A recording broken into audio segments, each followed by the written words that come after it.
नमस्कार दोस्तों, civil service institute में आप सभी का स्वागत है। आज से हम एंशिएंट हिस्ट्री के जो महत्वपूर्ण प्रीवियस ईयर के क्वेश्चंस पेपर हैं, उनको स्टार्ट करते हैं। अब ये जो प्रश्न हैं, ये यूपीएससी या फिर यूपीपीसीएस या फिर बीपीएससी या फिर और एमपीपीसीएस है। तो इस तरह से जो प्रश्न पूछे गए हैं लास्ट ईयर परीक्षाओं में, उनको सारा हमने यहाँ पे लिया है। और ये पूरा जो डेटा होगा, ये चैप्टर वाइज होगा। सभी चैप्टर से लगभग आपको 15 से लेके 20 प्रश्न कोर जो क्वेश्चंस होते हैं वो आपको मिलेंगे यहाँ पे। और वो पूरे आपके टॉपिक को कवर करते हैं। ठीक है। हम प्रश्नों को इस लेवल पर डिस्कस करेंगे कि जो प्रश्न है उसका जो करेक्ट आंसर होगा वो तो है ही है, बाकी भी 3 आंसर्स को हम फिर से एक बार रिवाइज करते चलेंगे कि अगर इनसे रिलेटेड प्रश्न नेक्स्ट टाइम एग्जामिनेशन में बनते हैं तो चीज़ें हम बेहतर तरीके से कर पाएँ और अपने पूरे टॉपिक का रिवीजन कर पाएँ। मेन ये जो एक उद्देश्य है यहाँ पे यही है। तो चलिए शुरू करते हैं वन बाय वन सारे प्रश्नों को। ये लगभग सीरीज में पूरे लगभग 200 प्रश्न आपको मिलेंगे। 200 प्रश्न में पूरे एंशिएंट हिस्ट्री का रिवीजन करेंगे। तो सबसे पहला इसमें जो प्रश्न दिया गया है कि जैसे मानव सभ्यता के आरंभिक काल जो कि प्रागैतिहासिक काल को 3 भागों में बांटा गया है। निम्नलिखित में से कौन सा काल उन तीनों में नहीं आता, पूछा गया है। ठीक है। अब आप जानते हैं जो मतलब मानव सभ्यता के काल हैं उनको 3 पार्ट में डिवाइड किया गया है, जैसे कि पुरापाषाण काल, मध्य पाषाण काल या फिर नवपाषाण काल, इस तरह से। तो पूछा जा रहा है कि इसमें से कौन सा नहीं आता, तो जाहिर सी बात है आपका आंसर जो करेक्ट होगा वो होगा महापाषाण काल।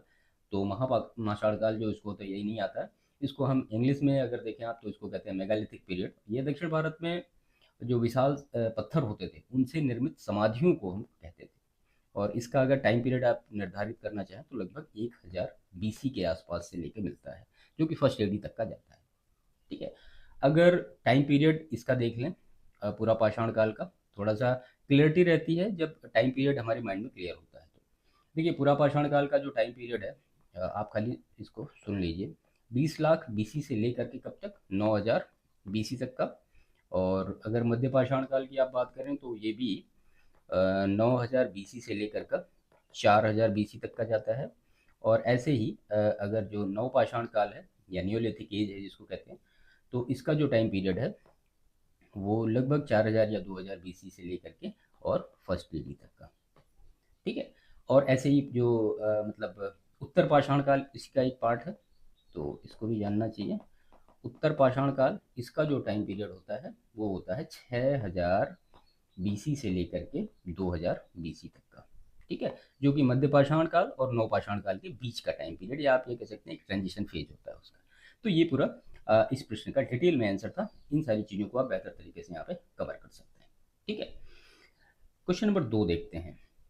तो यहाँ पे जो करेक्ट आंसर होगा इसका, महापाषाण काल जो होगा ये इससे रिलेटेड नहीं है, जो कि मानव सभ्यता के आरंभिक जो काल 3 बटे थे उससे रिलेटेड नहीं है। क्वेश्चन नंबर 2 है, निम्नलिखित पर विचार कीजिए। पहला कथन है पुरापाषाण काल, मध्य पाषाण काल और नवपाषाण काल, पैलियोलिथिक, मेसोलिथिक और नियोलिथिक, उपयुक्त में से किस किन काल के औजारों को माइक्रोलिथ अथवा लघु पाषाण कहते थे। ठीक है। तो लघु पाषाण किसको कहते थे ये आपको बताना है इसमें। तो यहाँ पे केवल मेसोलिथिक एज जो होता था उसी को हम जो माइक्रोलिथ या लघु पाषाण कहते थे। देखिए लगभग 12000 बीसी से लेकर के 12000 बीसी से लेकर के और 10000 बीसी तक का जो टाइम पीरियड रहता है उसको हम कहते हैं मेसोलिथिक एज या महापाषाण काल। इस काल में जो पाषाण के औजार होते थे वो मतलब पहले की अपेक्षा थोड़ा बहुत छोटे होते थे, और इसीलिए वजह से इनको माइक्रोलिथ या लघु पाषाण कहा गया। अब अगर इसमें औजारों को देखें आप तो जैसे हड्डियों के बहुत सारे औजार मिले हैं, लकड़ियों के मुट्ठे मिले हैं, हंसिया मिली है, आरी मिली है, ये सारी हैं। देखिए मध्यपाषाण काल की एक और विशेषता ये भी है, या आप ये कहें कि सबसे महत्वपूर्ण विशेषता ये है कि इस समय जो मनुष्य था वो आखेटक और पशुपालक बन गया था। ठीक है। और इस काल की अगर आप ये देखें कि सबसे पहले जानकारी हमें किसने दी, तो 1867 में सीएन कार्लाइल द्वारा श्रीलंका क्षेत्र में कुछ लघु पाषाण जो उपकरण खोजे थे उसके बाद ये पता चला। क्लियर। तो यहाँ पे केवल ऑप्शन बी करेक्ट होगा, मेसोलिथिक एज। क्वेश्चन नंबर 3 देखते हैं। तो सबसे पहले मानव सदृश प्राणी जो प्राक मानव जिसको कि होमोसैपियंस कहते हैं से प्रजातीय रूप से भिन्न था, उसे सामान्यतः जाना जाता है किस रूप में, होमिनिड के रूप में, सिनेंथ्रोपोकस के रूप में, और पिथेकैंथ्रोपस के रूप में, यूनथ्रोपस के रूप में। आपको बताना है इसमें से कौन सा करेक्ट है। देखिए आरंभिक मध्य के अत्यंत नूतन काल में विश्व में अनेक भागों में मतलब अलग अलग टाइप की जो मानव जातियां हैं उनका आविर्भाव हुआ, उसको हम क्या कहते हैं, पिथेकैंथ्रोपस, PITHECANTHROPUS, इसी को कहते हैं क्या, पिथेकैंथ्रोपस, या इसी का एक अलग नाम भी है होमो इरेक्टस, इसी को कहा जाता है। ठीक है, होमो ERECTUS, होमो इरेक्टस। ठीक है, इसका अर्थ क्या होता है, इसका अर्थ ये होता है कि सीधा चलने वाला, यानी सीधा चलने वाला कपिमानो, कपिमानो। ठीक है, तो यहाँ पे करेक्ट जो आंसर होगा वो होगा पिथेकैंथ्रोपस। ठीक है, ऑप्शन ऑप्शन बी करेक्ट होगा, ये थोड़ा सा ऑर्डर गलत हुआ इसका। क्वेश्चन नंबर 4 देखते हैं। इसमें है भीमबेटका जो है ये किसके लिए प्रसिद्ध है। तो कई बार ये प्रश्न पूछा गया है, आप लोग पहले से भी जानते हैं, आपने अगर लास्ट ईयर के प्रश्न उठा के देखें आपको मिलेगा भीमबेटका के बारे में, मतलब पता नहीं कितनी बार प्रश्न पूछे गए हैं। तो गुफाओं के शैल चित्र, खनिज, बौद्ध प्रतिमाएं, सोन नदी का उद्गम स्थल। देखिए भीमबेटका जो है, इसको जो इससे रिलेटेड सारी फैक्ट जो है यहाँ पे क्लियर कर लीजिए। तो इसकी जो गुफाएं हैं ये कब की हैं, तो सबसे पहले ये जो गुफाएं हैं ये प्रागैतिहासिक काल की हैं, प्रागैतिहासिक काल की ये गुफाएं हैं। जो चीज़ें मैं यहाँ पे बता रहा हूँ ये सारी चीज़ें पूछी गई हैं। और ये गुफाएं किसके लिए प्रसिद्ध हैं, तो ये चित्रकारी के लिए प्रसिद्ध हैं। और कहाँ पे हैं ये, तो भोपाल से 45 kilometre south east, south east direction में पड़ेगा, दक्षिण पूर्व में, हाँ, जो कि रायसेन जिले में, कहाँ पे, अब्दुल्लागंज एक जगह है वहाँ पे। ठीक है, अब्दुल्लागंज में ये स्थित है। और इसकी खोज अगर आप देखें तो 1957-58 में किसने की थी, तो वो की थी डॉक्टर विष्णु श्रीधर वाकमवार ने। ठीक है, इनके द्वारा इसकी खोज की थी। इन गुफाओं में बेसिकली जो नेचुरल कलर हैं जैसे कि रेड है और सफ़ेद है, इन मतलब रंगों से वन्य प्राणियों के शिकार के दृश्य बनाए गए हैं, हाथी के, बाघ के, ये सारे चित्र बनाए गए हैं। अगर आप गुफाओं का मतलब जियोग्राफिकल लोकेशन देखें कि कितनी लंबी कितनी चौड़ी है, तो 1 किलोमीटर ये चौड़ी है और लगभग 150 मीटर ऊंचाई पे ये सारी चीज़ें ड्रा की गई हैं। 754 गुफाओं में लगभग 500 चित्र अंकित हैं। ठीक है, और फिर बाद में फाइनली जुलाई 2003 में यूनेस्को ने इसको विश्व धरोहर स्थल घोषित कर दिया। किसको, भीमबेटका को विश्व धरोहर स्थल। ठीक है, तो सारी फैक्ट इससे रिलेटेड बहुत महत्वपूर्ण है, इसको अच्छी तरीके से याद करिएगा। गुफाओं के शैल चित्र। क्वेश्चन नंबर 5, किस स्थल से मानव कंकाल के साथ कुत्ते का कंकाल भी प्राप्त हुआ है। ब्रह्मगिरी, बुर्जहोम, चिरांद या फिर मास्की। तो बुर्जहोम से मिला है, जाहिर सी बात है, ये एक नवपाषाणिक स्थल है। ठीक है, नवपाषाणिक स्थल है बुर्जहोम।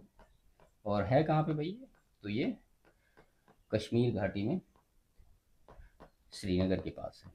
ठीक है, तो श्रीनगर से मिली मतलब 6 मील जो है उत्तर पूर्व स्थित है। और यहीं से मानव के कंकाल के साथ कुत्ते के जो कंकाल हैं उसके साक्ष्य प्राप्त हुए हैं। स्थानीय भाषा की अगर बात करें तो बुर्जहोम का एक नया नाम है, उसको कहा जाता है place of birch, place of birch, PIRCH, इसको कहा जाता है। डी टेरा और पीटरसन के द्वारा 1935 में इसकी खोज की गई। डी टेरा और किसके द्वारा, पीटरसन के द्वारा। ठीक है, देखिए गड्ढों वाले छप्पर के लिए एक नाम यूज होता है एंशिएंट हिस्ट्री में, उसको कहा जाता है गर्तावास, गर्तावास। ठीक है, तो ये जो है गर्तावास इस बुर्जहोम की काफ़ी प्रमुख विशेषता है।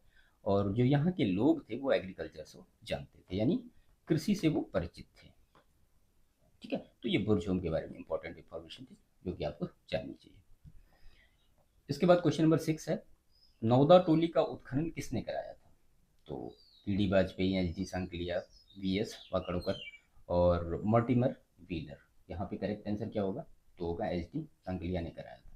अब नौदा टोली के बारे में, तो नौदा टोली है कहाँ पे, तो ये इंदौर के पास है। इंदौर से मतलब साउथ की ओर लगभग 60 मील के आसपास। और ये जो कल्चर है वो है मालवा, मालवा संस्कृति से रिलेटेड है। ठीक है, इसका अगर टाइम पीरियड देखें तो लगभग 1700 BC से लेकर के 1200 BC तक का और ये एक ताम्र पाषाणिक स्थल है। ठीक है, ताम्र पाषाणिक स्थल है नवदा टोली। ठीक है, उत्खनन इसका कराया दक्कन कॉलेज पूना के शोधकर्ता, उनका नाम एस डी सांकलिया था, उन्होंने कराया था। और यहाँ से जो प्रमुख फसलें मिली उसमें गेहूँ मिला, और अलसी मिला, और मसूर मिला। ठीक है, और यहाँ की जो झोपड़ियाँ थी उनका जो साइज था वो आयताकार या फिर वर्गाकार था। ठीक है, तो ये नवदा टोली के बारे में महत्वपूर्ण इन्फॉर्मेशन। क्वेश्चन नंबर 7, ताम्रपाषाण काल में महाराष्ट्र के लोग मृतकों को घर में फर्श के नीचे रखकर किस प्रकार दफनाते थे? उत्तर से दक्षिण की ओर, दक्षिण से उत्तर की ओर, पूरब से पश्चिम की ओर, और पश्चिम से पूरब की ओर। यहाँ पे आपका करेक्ट आंसर होगा उत्तर से दक्षिण की ओर दफनाते थे, जो कि महाराष्ट्र के लोग मृतकों को ताम्रपाषाण काल में। ठीक है, इनकी कब्रों में जैसे कि मिट्टी के मटके या हांडी जिसको कहते हैं, तो मिट्टी के मटके रखे जाते थे, तांबे की कुछ वस्तुएं रखी जाती थी, ये सारे रखे जाते थे, जो कि मतलब जब उनको उत्तर से दक्षिण की तरफ दफनाते तो ये सारी चीज़ वहाँ पे रखी भी जाती थी। अहमदनगर के जोरवे और दायमाबाद, जोरवे और दायमाबाद जो है ये कहाँ, अहमदनगर, ये भी पुणे के पास है। यहाँ पे सोनगांव, इनाम गांव और चंदौली, ये 3 नाम याद रखिएगा। सोनगांव, इनाम गांव के बारे में तो कई बार पूछा भी गया है, और चंदौली, चंदौली है, चंदौली नहीं। ठीक है, तो यहाँ से भी इसके साक्ष्य प्राप्त हुए हैं, और ये सभी जो है वो जोरवे संस्कृति से रिलेटेड है। जोरवे संस्कृति का टाइम पीरियड लगभग 1400 बीसी से लेके 700 बीसी के आसपास आता है। ठीक है, ऑप्शन ए करेक्ट होगा। क्वेश्चन नंबर 8, किसे चालकोलिथिक युग भी कहा गया है? ठीक है, तो जाहिर सी बात है ऑप्शन होगा ताम्रपाषाण युग को हम चालकोलिथिक युग भी कहा जाता है। ताम्रपाषाण युग या इसको मतलब तांबा युग भी के नाम से कहा जाता है, और ये नवपाषाण युग के बाद प्रारंभ होता है। नवपाषाण युग के बाद ये प्रारंभ होता है। ठीक है, ताम्रपाषाण युग या ताम्रपाषाण काल या ताम्र युग जो भी आप, अब इसको क्यों कहा जाता है, क्योंकि ताम्रपाषाण युग में जो अधिकांश लोग थे वो पत्थर और तांबे का जो यूज करते थे, पत्थर और तांबे के जो उपकरण थे उनका प्रयोग करते थे, इसी वजह से इसको चालकोलिथिक एज कहा जाता है। और इस काल की अगर आप प्रमुख जो संस्कृतियां देखें तो मालवा है और जोरवे संस्कृति है। ये दोनों संस्कृतियां ताम्रपाषाणिक युग से रिलेटेड है। ठीक, क्वेश्चन नंबर 9, गैरिक मृदभांड पात्र जिसको कि OCP का कहते हैं, इसको नामकरण इसका हुआ था हस्तिनापुर में, अहिछत्र में, नोह में, लाल किला में। तो इसका जो नामकरण हुआ था वो कहाँ हुआ था, वो हुआ था हस्तिनापुर में। ठीक है, देखिए OCP जो है ये 2000 BC से लेकर के 1500 BC में इसका नामकरण कहाँ हुआ था, हस्तिनापुर में हुआ था, और अतरंजी खेड़ा में, अतरंजी खेड़ा, ये दोनों जगह इसका नामकरण हुआ था। हरियाणा और राजस्थान की सीमा पर अवस्थित जोधपुर में भी मतलब गैरिक जो मृदभांड है इनका जो जमाव वो भी मिला है। ठीक है, और यहाँ से काले और लाल, मतलब ये दोनों जो मृदभांड हैं ये भी मिले हैं, और इनका प्रयोग करने वाले जो बस्तियां थी इन सारी चीज़ों के अस्तित्व का भी पता चला है, जो कि गैरिक जो मृदभांड पात्र है यूज करते थे लाल और काले कलर का। ठीक है, तो यहाँ पे ऑप्शन ए करेक्ट होगा। क्वेश्चन नंबर 10, उस स्थल का नाम बताइए जो वर्तमान में बलूचिस्तान में स्थित है। बुरजहोम, कोल्डिहवा, मेहरगढ़ या फिर लोथल। ऑप्शन आपका मेहरगढ़ होगा, मेहरगढ़ बलूचिस्तान में स्थित है। ठीक है, और बलूचिस्तान कहाँ पे है, ये पाकिस्तान में है। किस नदी के किनारे है, तो बोलन नदी के किनारे है, बोलन नदी के किनारे ये स्थित है। यहाँ पे अगर आप देखें तो नवपाषाण काल से लेकर के, नवपाषाण काल से लेकर के हड़प्पा काल तक के अवशेष यहाँ से मिलते हैं। हड़प्पा तक के जो संस्कृतियों का इतिहास है वो मिलता है। मेनली यहाँ पे जो कृषि क्षेत्र काफ़ी मतलब डेवलप था, तांबा जो था उसको गलाए जाने की भी यहाँ पे साक्ष्य मिले।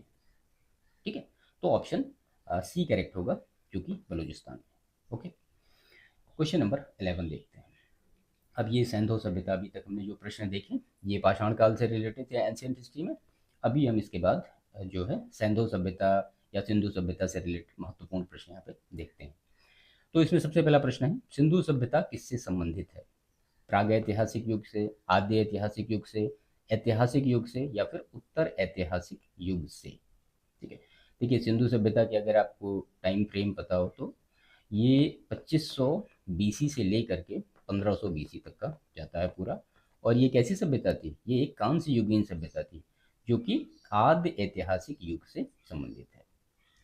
इसी को हड़प्पा सभ्यता या सिंधु सभ्यता अलग अलग नामों से जाना जाता है। कालक्रम की अगर बात करें तो ये जो सभ्यता है ये मेसोपोटामिया या मिस्र की प्राचीन सभ्यताओं के समकालीन थी। कौन सी? हड़प्पा। ठीक है, और इस युग में भाव चित्रात्मक लिपि का प्रचलन था। भाव चित्रात्मक लिपि का प्रचलन था।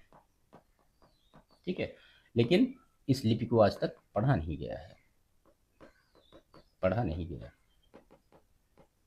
ठीक है, तो ऑप्शन बी करेक्ट होगा यहाँ पे। क्वेश्चन नंबर 12, कौन सुमेलित नहीं है? Harappa, Dayaram Sahni, Lothal, S R Rao, Surkotada, JP Joshi, Dholavira, B K Thapar. आपको बताना है इसमें से कौन सा करेक्ट नहीं है।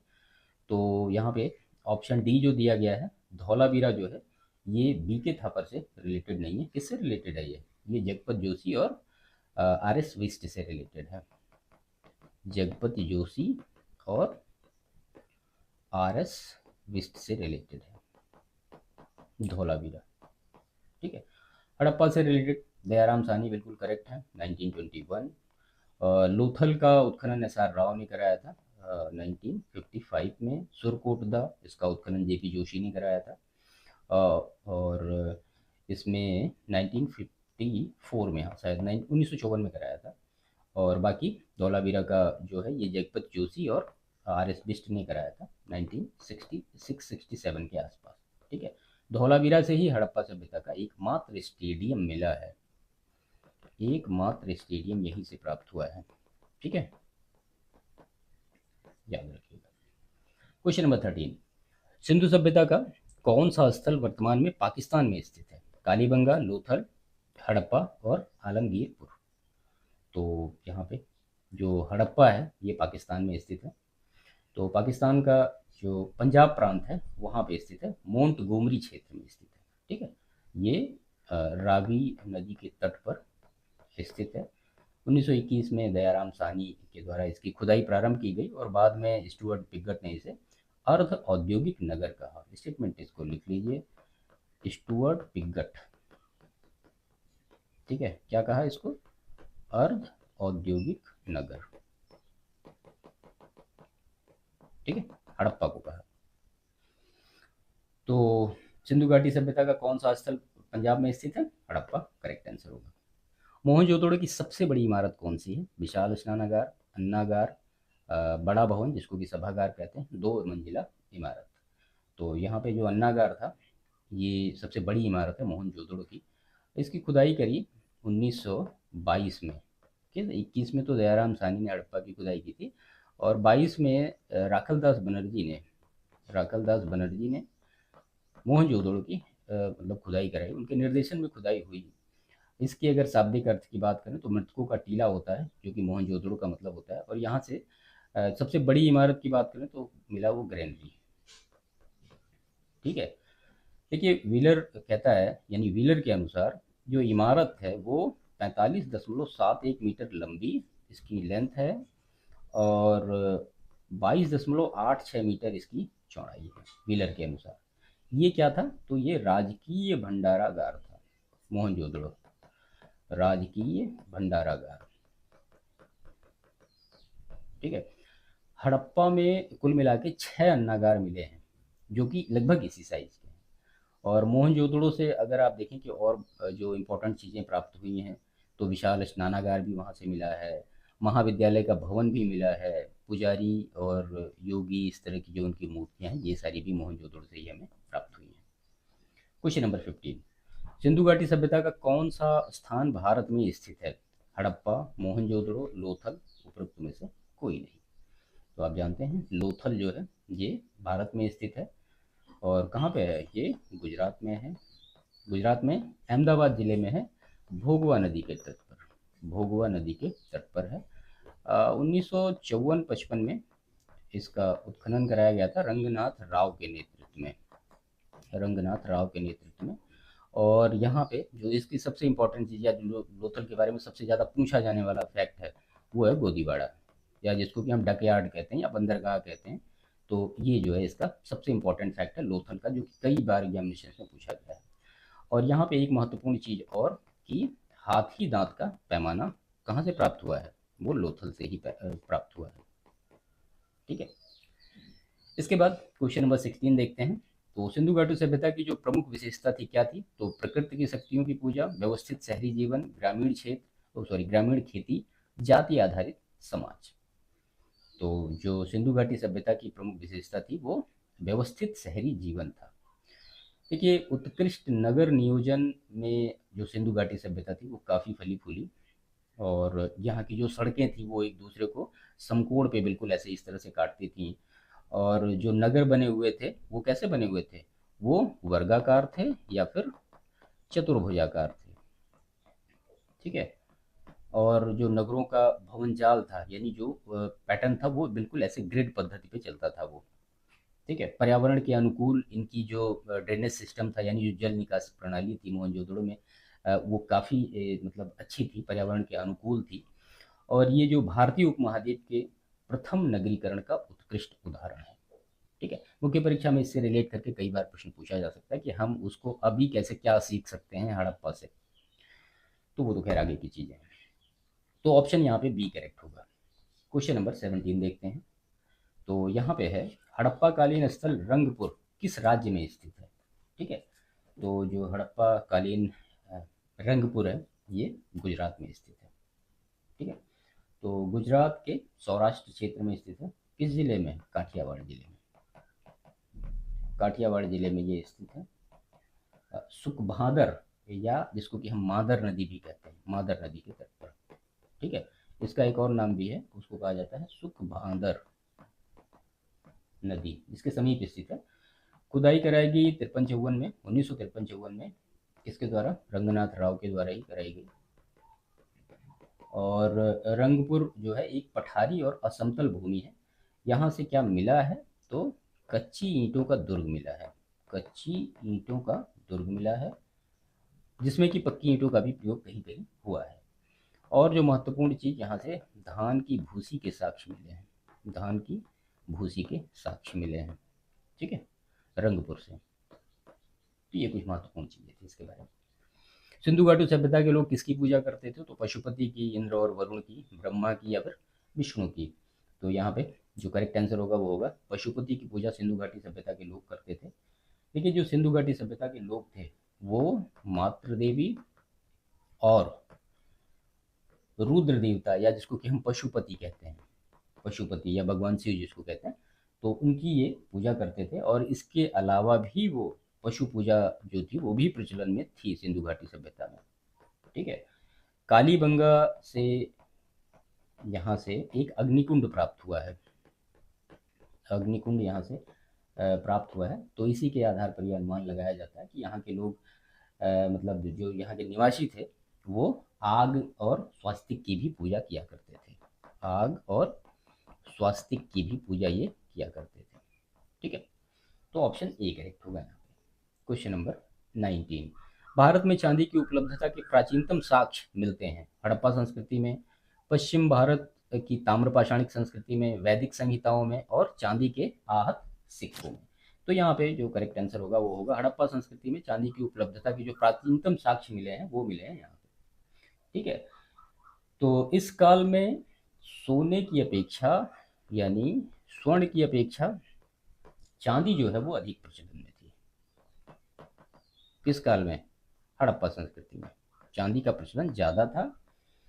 और चांदी जो थी ये मुख्यतः कहाँ से आती थी, तो राजस्थान के जावर से और अजमेर से वहाँ से आती थी। और अगर अब इंडिया के बाहर की बात करें वो कहाँ से आती थी, तो अफगानिस्तान से आती थी।